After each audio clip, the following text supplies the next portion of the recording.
भारत पर पाकिस्तानी मीडिया की प्रतिक्रिया। अगर बांग्लादेश ने भारत के साथ अपने रिश्ते नहीं सुधारे तो जल्द ही बांग्लादेश दिवालिया हो जाएगा। पाकिस्तानी मीडिया का कहना है कि बांग्लादेश को इस मामले को गंभीरता से लेना चाहिए और भारत के साथ अपने रिश्ते सुधारना चाहिए। भारत इस क्षेत्र में बहुत महत्वपूर्ण खिलाड़ी है। हिंदुस्तान की तरफ से इल्जाम भी लग रहे थे कि बांग्लादेश से के बॉर्डर से कुछ लोग क्रॉस ओवर कर रहे थे, और ये गारंटी की बात है बांग्लादेश आप पाकिस्तान से कहीं ज्यादा लहूलुहान होगा। लेकिन अगर बॉर्डर को उन्होंने कंट्रोल ना किया और वहां पे हिंदुओं के साथ मिसाइल जारी रहे तो इंडिया के पास कोई अदर चॉइस नहीं होगा कि उसको सख्ती के साथ डील किया जाए।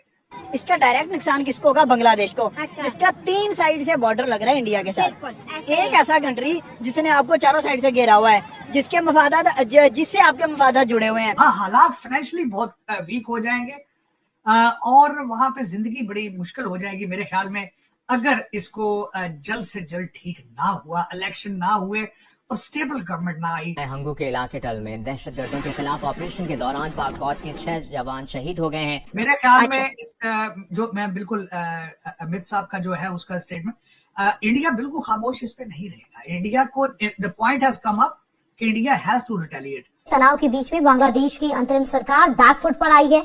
डोनाल्ड ट्रंप साहब ने अपने ओथ लेने से पहले ही वो कह चुके हैं कि I have issue with the Hindus living in Bangladesh. Pakistan की इंडिया से ट्रेड बंद हुई तो हमारे आप देखेंगे महंगाई कितनी ज्यादा नजर आ रही है। अगर बांग्लादेश की भी बंद हो जाएगी, ऑलमोस्ट तो बंद ही है।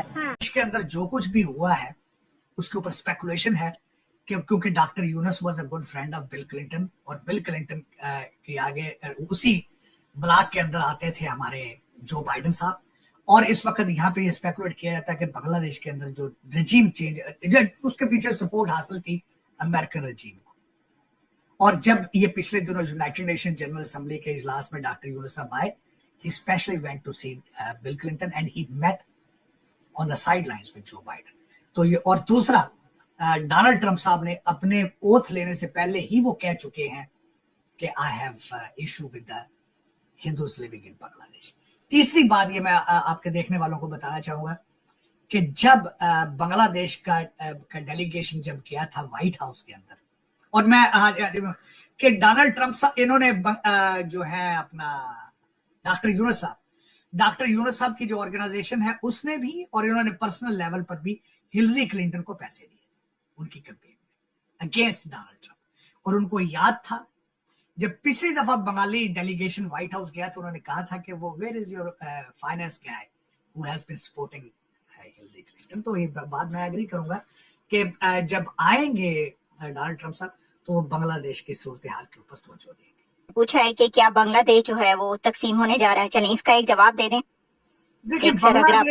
देखिए बांग्लादेश स्प्लिट किस तरह होगा? एक तो मेजॉरिटी जो है वो सारे के सारे मुस्लिम हैं, माइनॉरिटीज बहुत कम है। हाँ, हालात फाइनेंशियली बहुत वीक हो जाएंगे और वहां पे जिंदगी बड़ी मुश्किल हो जाएगी मेरे ख्याल में, अगर इसको जल्द से जल्द ठीक ना हुआ, इलेक्शन ना हुए और स्टेबल गवर्नमेंट ना आई। जब तक कोई मेच्योर गवर्नमेंट नहीं, इस वक्त जो बैठे हुए लोग उनके पास तो मैंडेट ही कोई नहीं है, वो तो सिलेक्टेड है। और आपको ये भी पता होना चाहिए कि स्टूडेंट्स के कई ग्रुप मुसलसल एक दूसरे से लड़ते हैं वहां पे। उनके पास अगर देखा जाए तो आज भी उसके हालात कोई ठीक नहीं है। इट्स नॉट अगर देखा जाए कि वहां पे कोई दुनिया उनको एक्सेप्ट कर रही है या ऐसे हालात नहीं है। स्प्लिट तो नहीं होगा लेकिन गुर्बत के हालात इकोनॉमिकली और मजीद वीक हो जाएगा अगर उन्होंने इसको स्टेबल ना किया तो मेरे ख्याल में। और दूसरा स्प्लिट सर, एक सवाल। जी सर, प्लीज आप कंप्लीट कर लीजिए।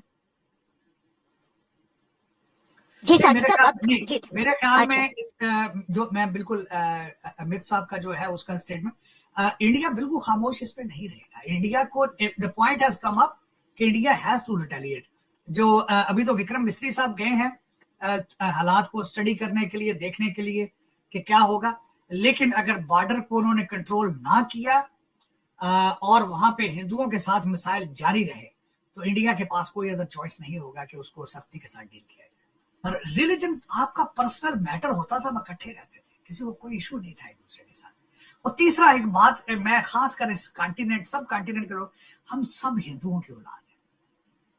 मेरे एंसेस्टर हिंदुओं से सिख हुए, सिखों से मुसलमान हुए। तो जब हम सारे एक ही उस लैंड से इकट्ठे रह रहे हैं, कल्चर एक है, जबान एक है, टेस्ट एक है, तो फिर इतनी नफरतें क्यों है? मुझे इस बात की समझ नहीं आती। मुझे अक्सर ये मेरे भारतीय दोस्त कहते हैं आप खान साहब हैं। मैं कहता हूँ यार मैं खान कहाँ से हूँ? मैं तो जट बरादरी के मेरी ट्रूली। अच्छा, वो समझते हैं कि हर पाकिस्तानी या हर मुसलमान है वो खान है और मुगलों का रिश्तेदार है। हालांकि दिस इज जस्ट, मैं बल्कि जब पंजाब इंडिया जाता हूँ तो मैं किसी को मैं ये बताऊं ना कि मैं जट बरादरी से हूँ, तो वो कहते हैं हाउ इट इज पॉसिबल कि जट भी हो और सिख नहीं हो। लेकिन हम फिर सिखों से कन्वर्ट हो चुके हैं, लोगों को ये पता नहीं। सर आप कह देते हैं कि मैं दिमागी तौर पे सिख भी हो जाता हूँ कभी कभी। आप सोच नहीं सकते आलिया, मैं सिक्खी के बारे में मेरा इतना पढ़ता हूँ जसदीप की वजह से, या इतना मुझे नॉलेज है। एवरेज एक सिख है उससे ज्यादा सिक्खी के बारे में मुझे नॉलेज है। और मैं मजे की बात है, सिक्खी के बारे में नहीं, जैनिज्म के बारे में मुझसे पूछे, हिंदुइज्म में सनातन धर्म के बारे में मुझसे पूछे, वेद के बारे में मुझसे पूछे, बुद्धिज्म पे मैं मुसलसल रिसर्च कर रहा हूँ, आजकल भी रिसर्च कर रहा हूँ। और दूसरा ये कि मुझे हर रिलीजन इज अच्छा है अगर आप उसको प्रैक्टिस करें। हम लोग ये है कि हम उसको पढ़ के साइड पे रख देते हैं, उस पर अमल नहीं करते। दुनिया का हर मजहब इज अ गुड रिलीजन। आपने जो ये कह दिया ना कि हम सब हिंदुओं के बच्चे हैं, तो सर हिंदुओं की औलाद है तो इसके बाद फतवा लग जाए ना आप पाकिस्तान ना जाइएगा। हम पे तो फतवे काफी लग चुके हैं, आपके ऊपर भी लगते हैं। इसका डायरेक्ट नुकसान किसको होगा? बांग्लादेश को, जिसका 3 साइड से बॉर्डर लग रहा है इंडिया के साथ। एक ऐसा कंट्री जिसने आपको चारों साइड से घेरा हुआ है, जिसके मफादात जिससे आपके मफादात जुड़े हुए हैं। अब देखें, अडानी ने बिजली बंद की है, बांग्लादेश के पल्ले क्या रहा है? आप इंडिया से ले रहे हो, टेक्सटाइल जो है आपकी सारी इंडिया के अंदर चली गई है। इन्वेस्टमेंट सारी पहले आपको इंडिया की तरफ से आ रही थी। दुनिया की इतनी बड़ी इकोनॉमी के साथ आप पंगा नहीं ले सकते। बेसिक ये पंगा करवा कौन रहा है? जिस तरीके से अमेरिका को लगा कि यार ब्रिक्स के अंदर, अब मोदी ने तो चाइना से हाथ मिला लिया, उन्होंने अब लगाई बांग्लादेश को उंगली के आप जाओ और जाके इंडिया के खिलाफ स्टेप लो। बांग्लादेश सोचे इतना सा बांग्लादेश है और इतने बड़े इंडिया से पंगा ले सकते हैं? पाकिस्तान की इंडिया से ट्रेड बंद हुई तो हमारे आप देखेंगे महंगाई कितनी ज्यादा नजर आ रही है। अगर बांग्लादेश की भी बंद हो जाएगी, ऑलमोस्ट तो बंद ही है, अगर बिल्कुल बंद हो गई तो बांग्लादेश भी गया रोड पे।